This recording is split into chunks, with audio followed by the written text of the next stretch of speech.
પાડલિયાનું ઘર્ષણ ગુજરાતમાં ખૂબ ચર્ચાઈ રહ્યું છે. લોકો સવાલ કરી રહ્યા છે કે આમાં વાંક કોનો છે? શું ફોરેસ્ટ અધિકારીઓનો, રેવન્યુ અધિકારી, પોલીસ કર્મચારીઓનો કે પછી ત્યાં રહેતા લોકોનો? આપણી સાથે ધારાસભ્ય કાંતિભાઈ ખરાડી જોડાયા છે. કાંતિભાઈ, આ ઘટનાના સમાચાર તમારી સુધી પહોંચ્યા હશે. આ ઘટના લઈ તમે શું વિચારો છો? હું તો અત્યારે વન વિભાગ ત્યાં કબજો ખાલી કરાવવા માટે વન વિભાગ ત્યાં ગયું છે. બાકી ગામ લોકો અને જે માલિક જમીનનો કબજેદાર ત્યાં જ રહેતા હતા, વર્ષોથી રહેતા હતા, 2000 અગાઉથી રહેતા હતા. અને 2006 પહેલથી જે કબજો હોય એ સરકારે નક્કી કરેલું છે કે 2006 પહેલનો કબજો તો છૂટો નથી કરાવી શકતા, અને 2006 પછીનો હોય તો નોટિસ આપીને એને છૂટો કરાય છે, પોલીસનો બંદોબસ્ત લઈને કરી શકીએ. પણ આ તો 2006 પહેલનો કબજો વર્ષોથી રહેતા હોય, અને એ જ જમીનમાં વિધવાબાઈનો પતિ કૂવો ખંડતી વખતે મરી ગયો, અંદર પડીને મરી ગયો, અને એ જ જમીન એ જ કૂવો આ લોકોએ વન વિભાગે જઈને પૂરી નાખ્યો.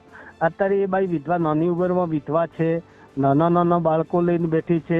આવું જે લોકોને એ મગજમાં કેમ?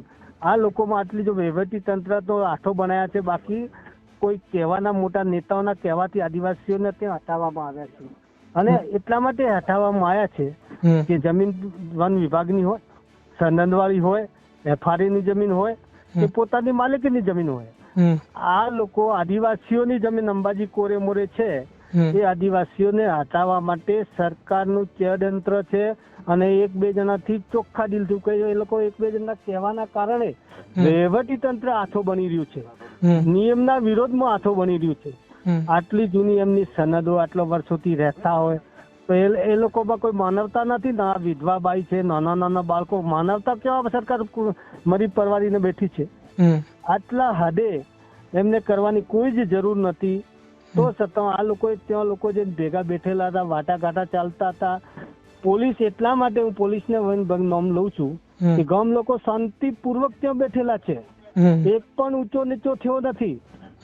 પણ વન વિભાગના અધિકારીઓ, કર્મચારીઓ એક બે જણા ઉશ્કેરણી આપી લાઠીચાર્જ કર્યો, ને લાઠીચાર્જ કર્યા પછી એક બે ઉપાડીને ગાડીમાં નોખવા કરવા ગયા. એ વખતે બીજી વસ્તીએ ઉશ્કેરણી થયા પછી આ લોકો વન વિભાગે ને પોલીસે ટીયર ગેસ છોડવામાં આવ્યા. ટીયર ગેસ છોડ્યા એટલે ગામડાના માણસો ચોખ્ખું કે ભાઈ આપણા પર ફાયરિંગ કર્યું. જેવું ફાયરિંગ કર્યું એટલે લોકો ભાગી રહ્યા છે, હોમાં નથી પડ્યા. તમે વિડીયોમાં જોઈ શકો છો કે ત્યાંના સ્થાનિક લોકો, એમાં ઉંમરલાયક છે, માતાઓ છે, નાના બાળકો છે, વિધવાઓ છે, એ લોકો ભાગી રહ્યા છે. એ ભાગતી વખતે એમના પાછળ વન વિભાગ અને સરકારી વહીવટી તંત્ર પાછળ પડેલું છે. ના છૂટકે જંગલની અંદર જાનવર જો ના છૂટકે હોય તો જંગલ ખાવા ના તૂટે તો શું કરે? એ જ રીતે ના છૂટકે લોકો હોમાં ફરીને પથ્થરમારો કરવામાં આવે છે. બાકી એ લોકો શાંતિપૂર્વક બેઠેલા હતા.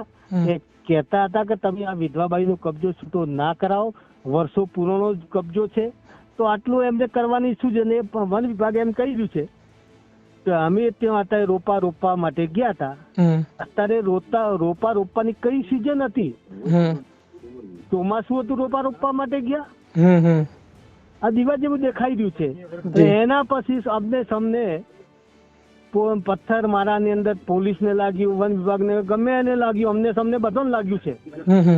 તો સરકારી સ્ટાફ ત્યાં સિવિલમાં જે દાખલ થયા ને એમને દાખલ થયા 47 જણા જેટલો નામ આવ્યું છે. તો આમને સમને જે લાગ્યું છે ને એ અમને સમને લાગ્યું, આદિવાસીઓને લાગ્યું છે, એ અત્યારે નામ નિશાન નથી. જે લોકો વિડીયો બનાવે, વિડીયો મીડિયા વાળા ગયા તે વિડીયો બી ડિલીટ કરાવી નાખ્યા. આદિવાસીઓ પર અત્યાચાર, લોકશાહી ઉપર અત્યાચાર, મીડિયા ઉપર આ લીધે વિડીયો ડિલીટ કરાવે એટલે અત્યાચાર જ છે. એટલે આ લોકો જાણી જોઈને વહીવટી તંત્ર એમનો કેસ ઉપર લેવા માટે અને આદિવાસીઓ જે કેસ છે એ છુપાવવા માટે આ લોકો ત્યાં મીડિયાને જવા નથી દેતા. એ લોકોને દવાખાનાથી આજ તારીખ સુધી જવા નથી દીધા. લાગ્યું છે કલેક્ટર ને એસપી તો જવાબદાર છે, સંવિધાનથી વરાયેલા છે. એમને તો બંને પાલટીને કાલે જે થવું એ થાય, પંચનામામાં જે થવું એ થાય, ગુનો કરે શિક્ષા આપે, પણ એમને તો બે વ્યક્તિના બંને સાઈડમાં સમાચાર લેવા પડે.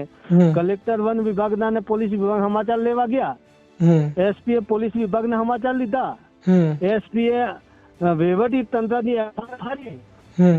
તો સામે આદિવાસીઓને લાગ્યું છે, એ બી અધિકાર છે, એમને બી ફરિયાદ તો લેવી પડે ને. એમને પણ લાગ્યું છે 20-25 જેટલો બાઇક તોડી નાખ્યા છે, આદિવાસીઓને લાગ્યું છે. તો સંવિધાનથી જે આ અધિકારીઓ જો વરાયેલા હોય હમ તો અમે બી એફઆઈઆર તો કરવી પડે ને. હમ પણ અમે એફઆઈઆર નહીં, મીડિયા વાળા જોઈએ તો એમનું ડિલીટ કરાવી નાખ્યું છે, સત્ય છુપાઈ નાખવાનું હમ અને જૂઠું ઉપર લાવવા માટે આજે બે કલેક્ટર અને એસપી બે એવો ધંધો ચાલુ કરી દીધો છે. હમ સૌથી પહેલા તો એમના પર પગલો ભરવા જોઈએ કે સંવિધાન શું વસ્તુ છે. બંને પાર્ટીને નુકસાન થી જોવું પડે. બંને પાર્ટીને લાગ્યો તો દવાખાનાથી લઈ જવાની જવાબદારી એ લોકોની છે. જી પણ એ નહીં, આદિવાસીઓને જે છે એ બધું છુપાઈ રાખવાનું. જી ખોટું છે કાંતિભાઈ બહાર લાવવાનું, સત્ય અંદર ગોળી જી નાખવાનું. કાંતિભાઈ, ચૈત્ર વસાવાએ પણ એવું કહ્યું હતું કે એ ગ્રામ સભા હેઠળનો વિસ્તાર, પેસા એક્ટ હેઠળનો વિસ્તાર, અનુસૂચિ 5 હેઠળનો વિસ્તાર, તમે ક્યાં સભા કરી, ક્યાં તમે પરવાનગી લીધી, શું ખરા અર્થમાં એ બધા વિસ્તાર એમાં આવે છે? બિલકુલ, ગ્રામ સભા તો મહાન છે દરેક આખા દેશની અંદર. એ બીજી વાત હું નહીં કહેતો, પણ ગ્રામ સભા એ મહત્વની છે દરેકે દરેક જગ્યાએ. ગ્રામ સભા ઠરાવ કરે, ગ્રામ પંચાયત, ગ્રામ સભા, ગ્રામ પંચાયત, તાલુકા પંચાયત, આ બધી સરકાર નિયમ અનુસાર સૂચિઓ છે ને એનામાં બંધારણ છે. તો ગ્રામ સભા કરી હતી આ લોકોએ પહેલા નથી કરીને આ લોકો ક્યાં કરે છે? કરવા એમને માન્ય નહીં રાખતા ને. આ તો એમનું એક જ વાત છે કે અમારી જમીન, પણ આ જાણી જોઈને કરાવવામાં આવ્યું છે. હું ફરીથી તમને કહું છું, જાણી જોઈને કરાવવામાં આવે છે. જાણી જોઈને આદિવાસી કરવામાં આવે, એમનામાં હિંમત હોય ને તો બીજી સમાજનું. આમાં મુદ્દો એ છે કે આદિવાસીઓની જમીન કેમ ખાલી કરાવવાની? બીજી સમાજ કઈ જમીન દમણ કઈ નથી બેઠી ત્યાં, બસ બીજી સમાજ બી દમણ કઈ બેઠી છે ને, એ બી ખાલી કરાવો. કેમ આદિવાસીઓ પાછળ જ પડેલા છો? આદિવાસી શું એના નથી? આદિવાસીનો કોઈ અધિકાર નથી? આદિવાસીઓને જે હાથું ભણાવે છે ને એમાં સરકારી વહીવટી તંત્રને, સરકારી માણસોના કહેવાથી આદિવાસીઓને જ આમાં હાથમાં લીધા છે ને. આદિવાસીઓને હાથો ભણે હેરાન કરવાનું એક સરકારનું ષડયંત્ર છે ને. એમાં હું તમને કહું ને, પરવીન માળી મેન છે અને સાથે સાથે ગૃહમંત્રી યાત્રાધામ અંબાજીનો વિકાસ કરવા માટે 14 ગામડાના આદિવાસીઓ દખલીમાં કાઢવા માટે, ઉશ્કેરણી બારે મૂકવા માટે, ધમકાઈને જગ્યા ખાલી કરવા માટે આ એક જાતનું ષડયંત્ર છે. જી કાંતિભાઈ, બે સવાલ છે છેલ્લા. એક સવાલ એ છે કે જ્યારે એસપી વાત કરી રહ્યા હતા ત્યારે એસપીએ ન તો આદિવાસી સમાજ નામ લીધું છે, ન તો ટ્રાઇબલ, કઈ વાત નથી કરી, પણ એમણે એવું કહ્યું કે એક એસી ભારત સરકાર, ભારત સંગઠન કરીને છે જે લોકોએ આ પ્રકારનું કર્યું છે. તમારા ધ્યાનમાં આવું કઈ આવ્યું છે? એસપી અને કલેક્ટર આટલું બધું જો સંશોધન કરતા હોય તો એ આદિવાસી બેન દીકરીનું ઝૂંપડું પડ્યું છે, આદિવાસીઓની કબજાની જમીન તોડી છે, શા માટે બીજાનું નામ વટાવે છે? હું એ વાત ઉપર જોઉં છું. આટલા દિવસ એસપી આદિવાસીઓને દવા કેમ સમાચાર ના લીધા? જવાબદારી છે ને એસપી ની. આટલા દિવસ થયા, કલેક્ટર ની જવાબદારી છે, આદિવાસીઓ કેમ કેટલું લાગ્યું સમાચાર નથી લીધા?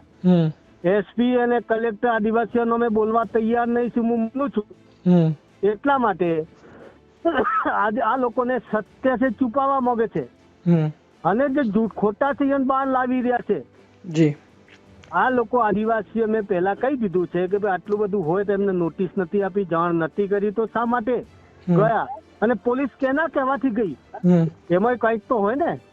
મંજૂરી લઈને ગઈ હતી, નોટિસો આપ્યા, 1 નોટિસ, 2 નોટિસ, 3 નોટિસ આપ્યા પછી કદાચ જો ખોટું હોય તો સરકાર મંજૂરી આપે કે હવે ખરેખર દબાણ હટાવવા જેવું છે, તો એ વખતે વન વિભાગ પોલીસનો બંદોબસ્ત લઈને, રેવન્યુ અધિકારીઓ સાથે લઈને જઈ શકતા હોય. પણ આ તો વન વિભાગની જમીન 2006 પહેલો કબજો હોય તો કલેક્ટર પણ એટલા જ બંધાયેલા છે, વન વિભાગ 100% બંધાયેલું છે.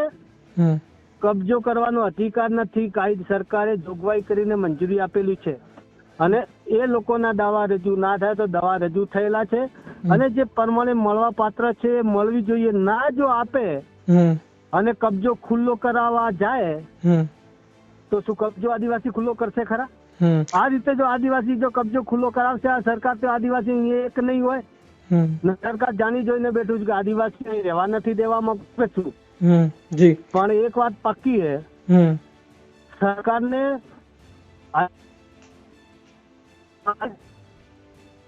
ભરાવા એટલા ભરાવે. તમારો અવાજ કપાઈ રહ્યો છે, અવાજ કપાઈ રહ્યો છે.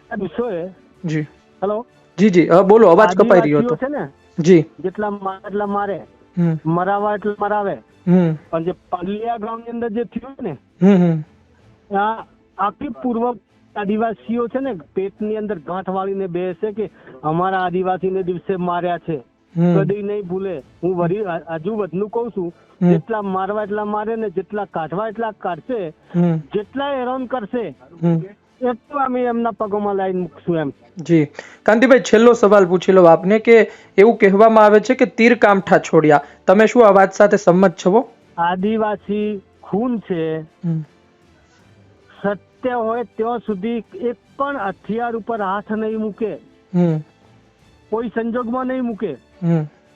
વેત ઉપર હવાવેત થયું હોય ના હવે પોતાનો જીવ જઈ રહ્યો છે એ વખતે હથિયાર ઉપર હાથ મૂકશે. અત્યારે તીરકમઠા, ધારીઓ, કુવાડી, તલવારો જે એસપી જે બોલ્યા છે ને જીસીઆર કેના કહેવાથી બોલ્યા છે, કદાચ નવા છે એમને ખબર ના હોય, આદિવાસી કેટલા ખાનદાન છે કદાચ એમને ખબર ના હોય, એટલે એ લોકો જે બોલી ગયા છે પણ આ જે બોલ્યા છે બધું સત્યથી વેગળું છે. એમના ભાઈ કઈ જ મેં પેલા કહી દીધું છે, મીડિયા મારફતે વિડીયો દેખાઈ રહ્યા છે. સૌથી પેલા વન વિભાગ અને પોલીસ વિભાગે ઉશ્કેરણી કરી છે ને લાઠીચાર્જ કર્યો અને ઉપાડીને ગાડીમાં નાખીને લઈ જવાનું ચાલુ કર્યું. એ વખતે ટોળું ઉશ્કેરણું આવ્યું ને નાઠા છે તોય છતાં જોઈ લો.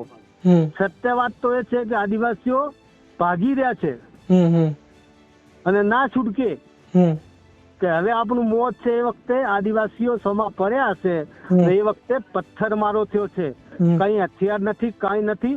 અને લાગ્યું હોય ને એટલે કે આ ફલન લાગ્યું, ઢીકડું લાગ્યું, આ બધી સત્યથી વેગળું છે એવું પોતે માની રહ્યો છું. જી જી ધારાસભ્ય કાંતિભાઈ ખરાડી, આપે અમને સમય આપ્યો, મહત્વના સવાલ પર ખુલીને બોલ્યા, ધન્યવાદ આપનો. જી જી જી.